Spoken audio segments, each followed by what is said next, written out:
law and creativity seem to be two highly compatible fields. Well, in this episode, we dive into the journey of Isahbella Rai, a PhD candidate in law with a unique passion for art. Isabella shares her story on transiting from a traditional law background to a new path that blends law, art, and business.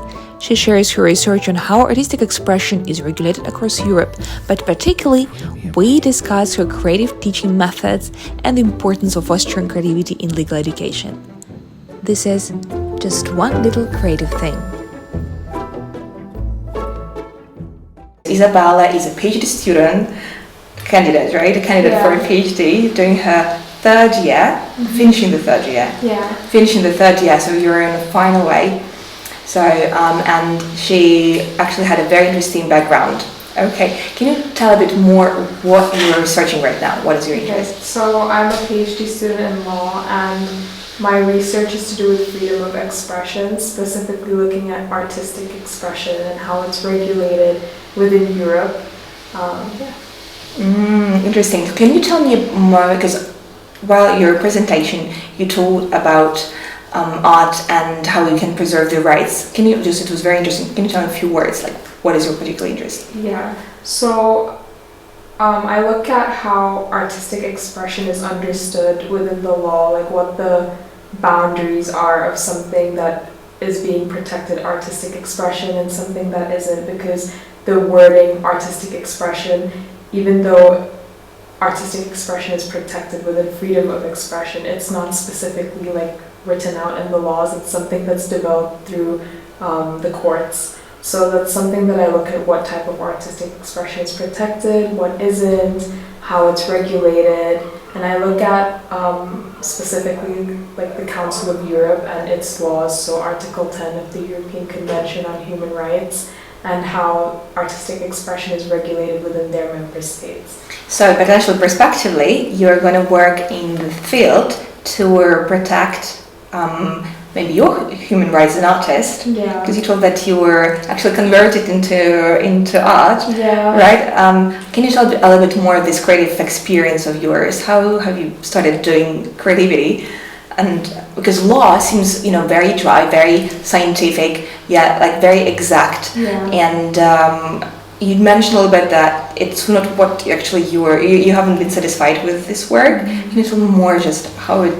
Yeah, so my background is in law. I did my undergrad degree in law, but when it came to my master's, I really wanted something more creative, something interdisciplinary, because I think I went to it thinking that I wanted to work in law, and by the end of my undergraduate degree, after doing like experience in the industry, I realized that I don't want to work in a law firm, but I was interested in aspects of the law. So when figuring out what can I do next, when I was looking at master's programs, I found that there was a degree that was art, business, and law combined, and it was a practical experience in art, so like actually making art instead of just learning about art or art history and writing about it.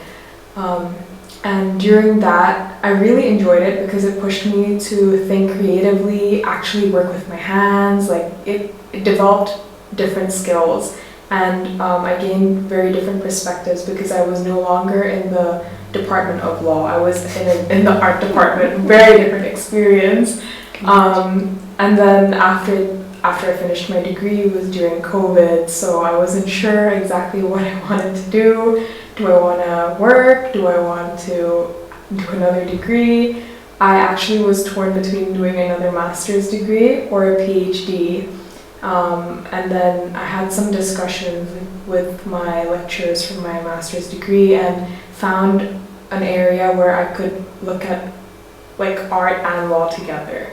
And even though it's not exactly what I'm researching now, it definitely like helped me get to this area that I'm interested in and like exploring with my research. So that's been my journey in coming here, It's beautiful. You've mentioned that it's a completely different environment that you went through.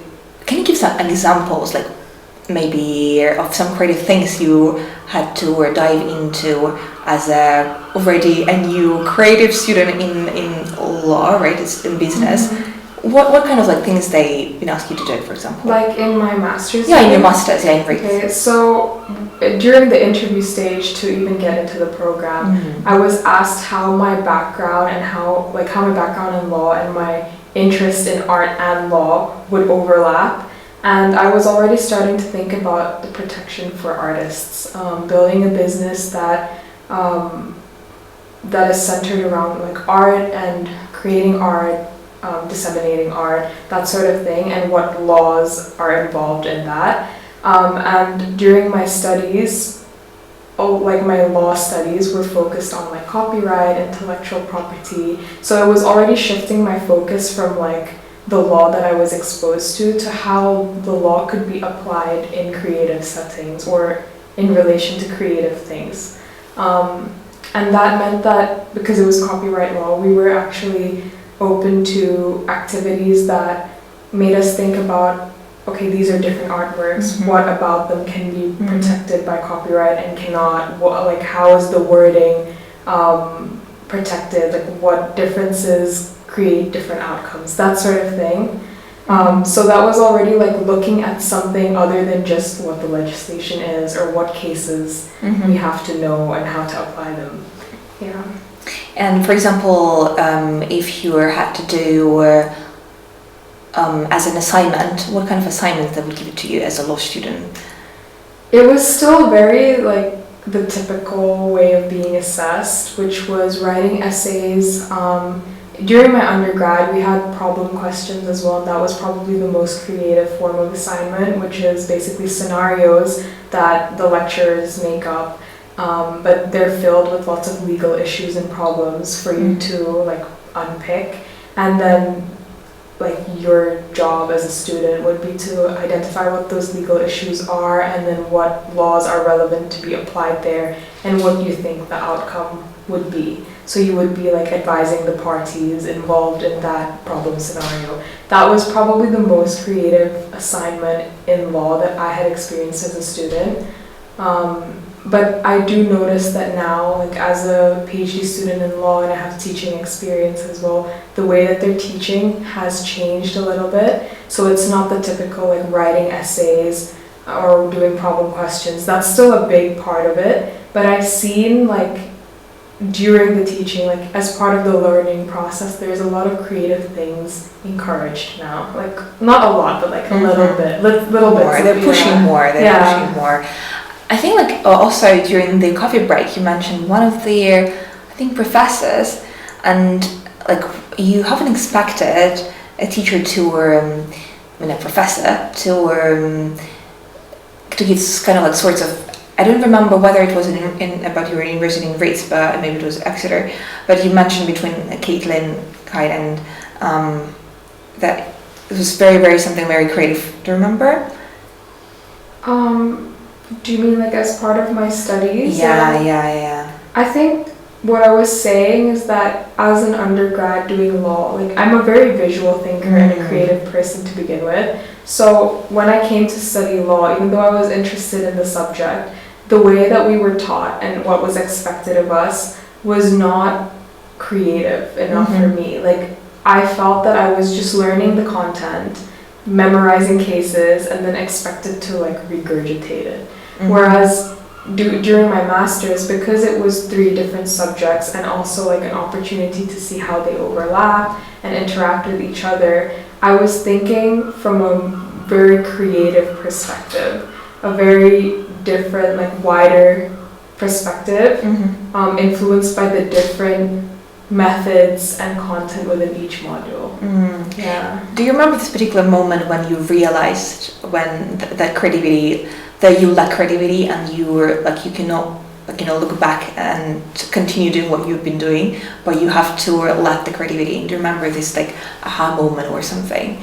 I don't think there was like one aha moment, but I do think during my undergrad studies when I was like preparing for exams and things. So first and second year of my studies, it's all compulsory modules. I don't get to pick. And then in the third year, I remember thinking that I want something that has something other than the typical like essay writing, looking at the law. Like I want a module that gives me more, like that I find more interesting and has activities that's different to what I've been doing in my other modules. So I actually applied for a module. I took a module that was in forensic science, not in the law school at all. But a lot of law students actually took the module as well, and it was very interesting to me because we're dealing with like cases as well, not like legal cases, but cases to, you know, learn the like issues in forensics and how things are applied, like the scientific things. And as part of the assessment, we had a scenario that was given to us, like a murder scenario, and it was like written in words, and then we had to visualize that and create a map, and figure out like where we had to construct the crime scene, basically, like where the blood splatters were, where would you use specific like scientific methods to figure out how the crime like unfolded, basically. Like you had to make a sequence and apply the right scientific methods to like analyze the evidence, that sort of thing. And it was in that moment that I thought, okay, like I did really well in that module. I really enjoyed it more than my law modules. So maybe I should be thinking about other things that I can do that are similar, like outside of law, but bring in aspects of the law that I'm interested in.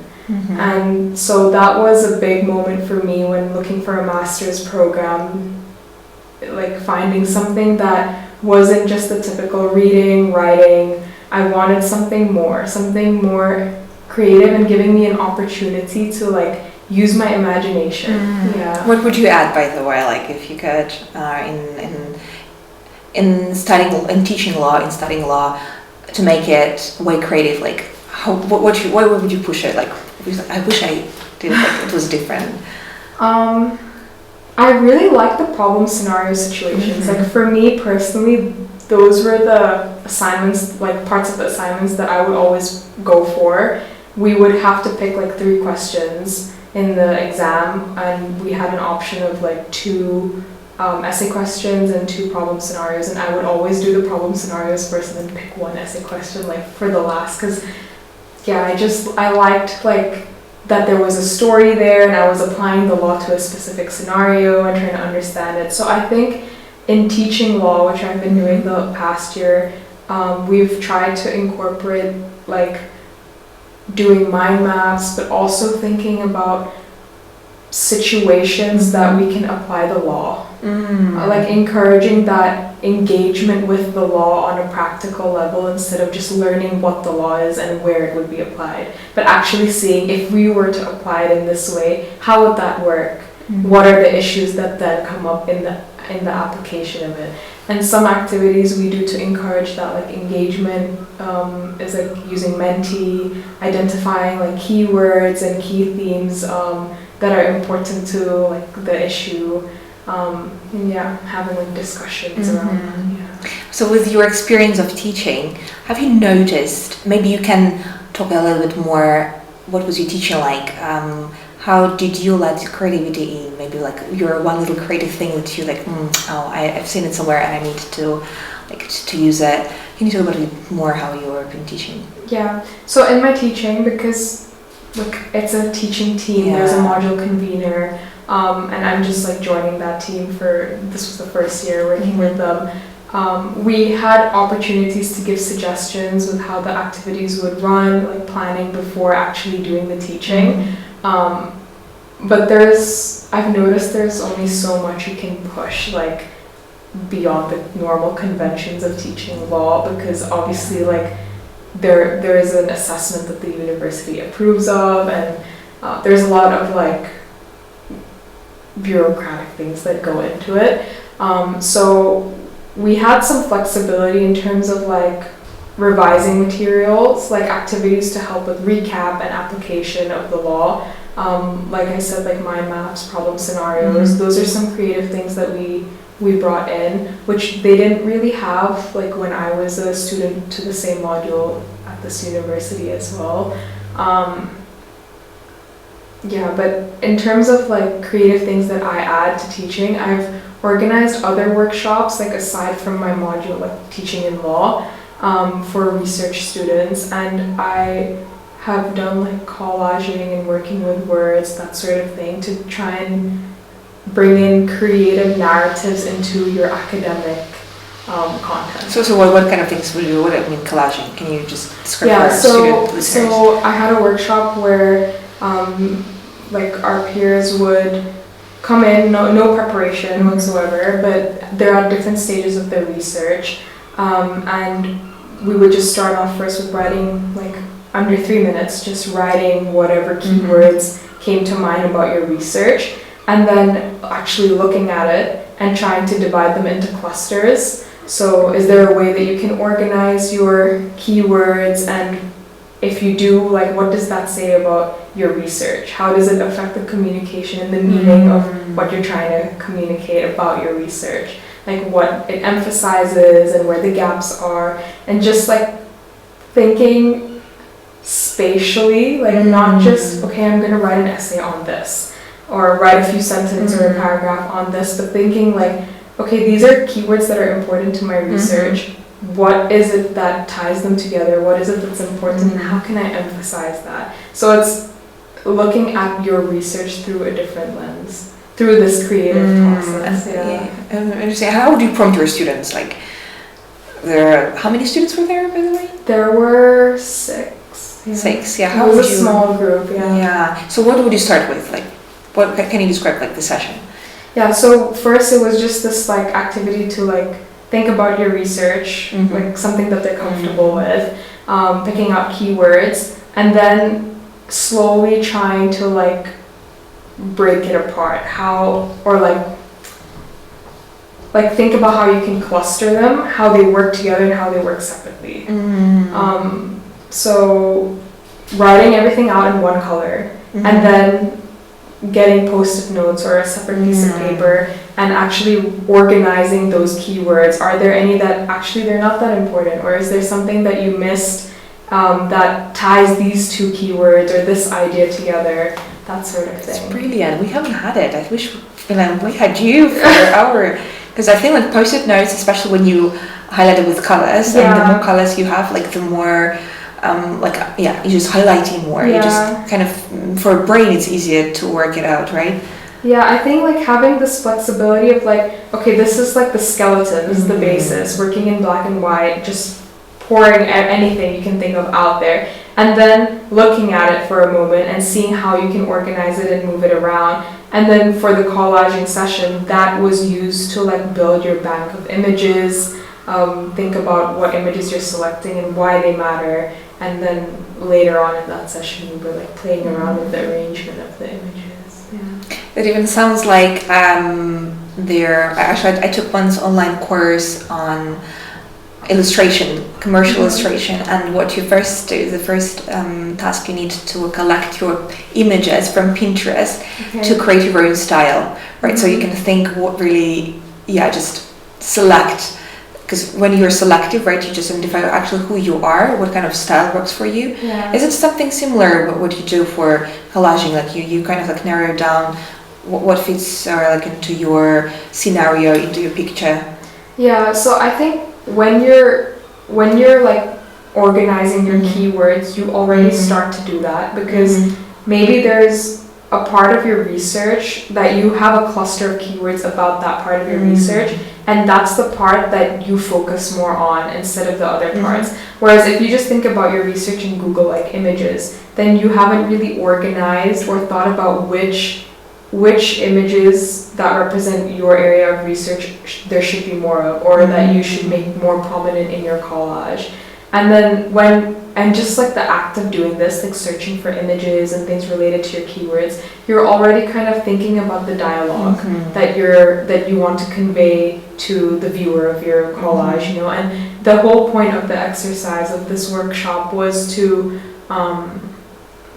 create like an output that reflects your research, that you could use to communicate your research to people who don't know anything about your research without like the conventional PowerPoint presentation and stuff. Because when you're making a PowerPoint presentation, there's a tendency for people to like write out a lot of information on the slides, or just like plan out exactly what they're gonna say. Whereas if you're like using images to create this like narrative that you want to show others, you can just speak about the process and why you made certain decisions. Like maybe like your focus was on the methodology and you've shown that somehow in your collage. Yeah, that sort of thing. Interesting, because what's really important that first you kind of like speak it out, right? Yeah. It makes such a big difference when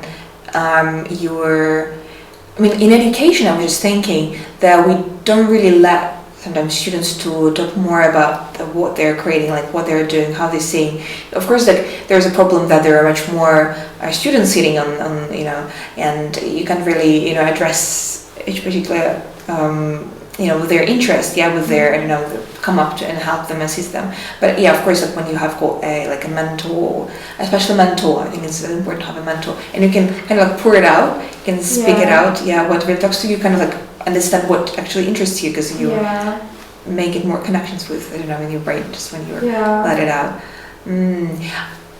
Just letting this is very interesting experience, but because you also come from Indonesian background, right? Yeah. And you're also been studying here in the UK. Can you just, when have you, when did it start when you changed countries?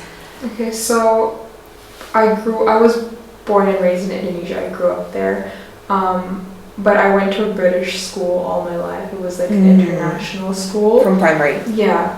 So our education system and curriculum was very much different to the local education system. And I think that made coming here to the UK to continue like higher education here easier, because I was already used to like the language, the kind of what's expected from us. Obviously at university it's a different level, like what you're taught is very focused like on your subject, especially here in the UK.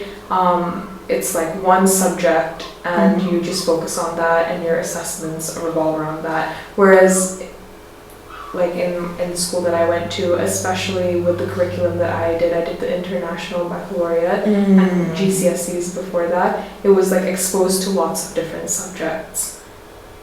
IB, actually, they have very powerful and very well-known education. The system itself, it's already, it's very creative by itself.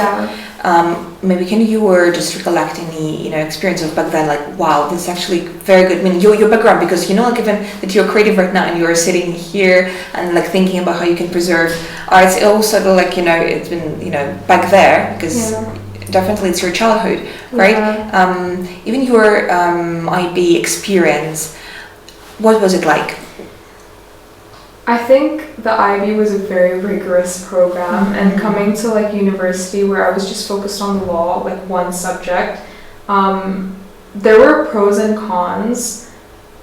In the beginning, it was nice to just have one thing to focus on and not a bunch of other subjects that maybe I wasn't as interested in. But that also meant that in terms of assessments across most modules, it was pretty much the same, just like essays, problem questions and some of them, and that was basically it. Whereas in the IB, because you're doing lots of different subjects, there were opportunities for other ways of assessment. Like obviously with the IB, like you have your core like standard and higher level subjects, but then you have these extra like extended essay, theory of knowledge, other things that make you think a bit more creatively and also give you more independence in what you want to research and write about.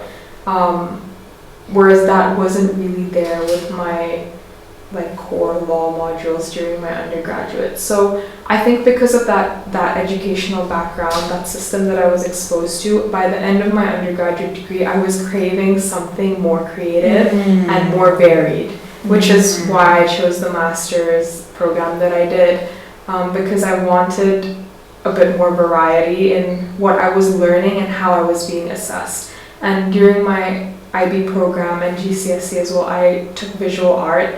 So it's always been this passion of mine and something to create like an output that's creative, something like tactile, working with my hands. It's something that I've always been used to, and after doing my undergraduate degree, I missed that. Yeah. So I think that really shaped me in terms of my way of thinking and like my interests, and also guided me with like my decisions in picking like my master's and what I'm doing for my PhD. Yeah. And where do you see yourself?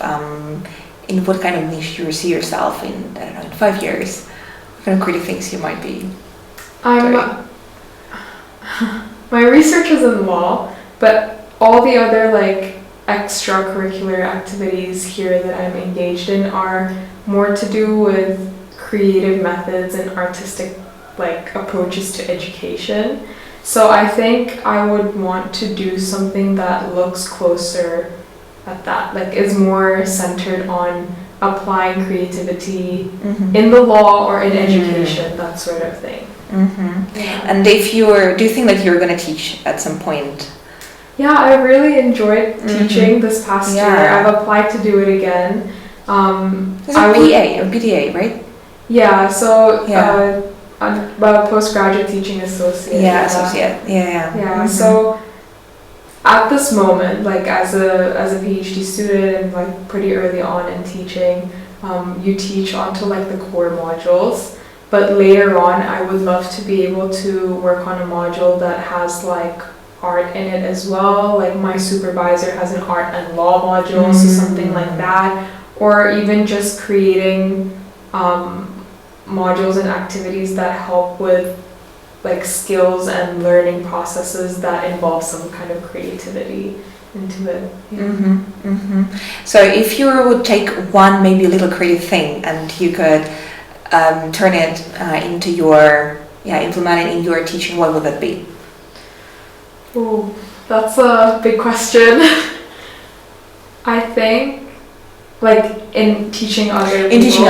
I think I would encourage people to have a bit more freedom and work visually. I know that everybody has lots of different styles, but I think moving back from a subject and like thinking visually helps you to look at the connections better and see things from a new perspective, which I find it so helpful for me. And during the workshops, even though there were students who had never done anything creative and never like approached their research, especially through a creative way, they managed to find like connections that were new or meaningful, and they found it like very useful as well. So I think taking a step back and just changing up the way you do things, like putting words aside, because all the assessments is like word focused, you know? Very word focused. Yeah, putting that aside, it's important, but putting that aside and seeing what else is there,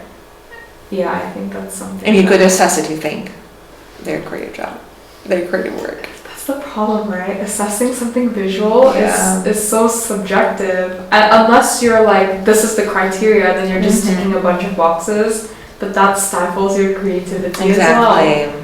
That's one thing that I didn't like about doing art subjects that were assessed, was that there were these expectations of what a good form of art would be, or a good assessment would be, even though art is so subjective. Then at the end of the day, you're just trying to tick boxes. Like modeling, right? Because just repeating, it really kind of diminishes in terms when you try to look as good as someone else, and you're kind of like, oh, what if I do this? Like maybe like it wouldn't fit into criteria, right? And they would assess me lower. Yeah, it's actually a good point, very good point. So maybe like you'll see yourself teaching, and you'll be a creative ambassador, right? Well, I mean, law, and hopefully you are gonna still do law, because it's what maybe your calling is, right? Bringing creativity into this quite exact space, and maybe just kind of pouring out, teaching others to or around you to, or maybe it's contagious, right? It takes one person to start a revolution. And that's what we're seeing now, right? Like with Caitlin and like my supervisor, pushing these norms and injecting bits of creativity as part of the process, even if it's in very small ways, it's doing something different that's encouraging people to think differently as well. And over time, with like interdisciplinary opportunities as well, I think it's heading in that direction where things are going to be a lot more creative and collaborative, instead of this is law by itself, this is this other subject, this is how we do things. And I think it's important as an education system because like we're preparing people for the real world, and in the real world, like there's this urge for innovation and creativity, and if you're not really teaching that in university, then how are people going to be equipped for that in the real world? Exactly. Hopefully, so we need you. We need you and we wish you all. No, I wish you. I wish you all the best. Like good luck, because you're such a beautiful human being and such creative, like passion. And if not you, who? If not now, when? Right? Yeah, I think if you have these inclinations and ideas, like everyone has a different way of seeing things, and based off of their experiences, based off of their interests and their area of speciality as well. Whatever like creative little thing that you can add to it, I think people should. And hopefully that's how the education system will work, right? Having these creative things, I'm not saying like everything assessed through an artistic way, but having this as part of like the process of learning. Beautiful. Well, amen. We'll just look forward to happening in it in the world. Thank you so much. Thank you for having me. Thank you, Isabella. You're such a beautiful. Thank you. Thank you for tuning in. That was just one little creative thing.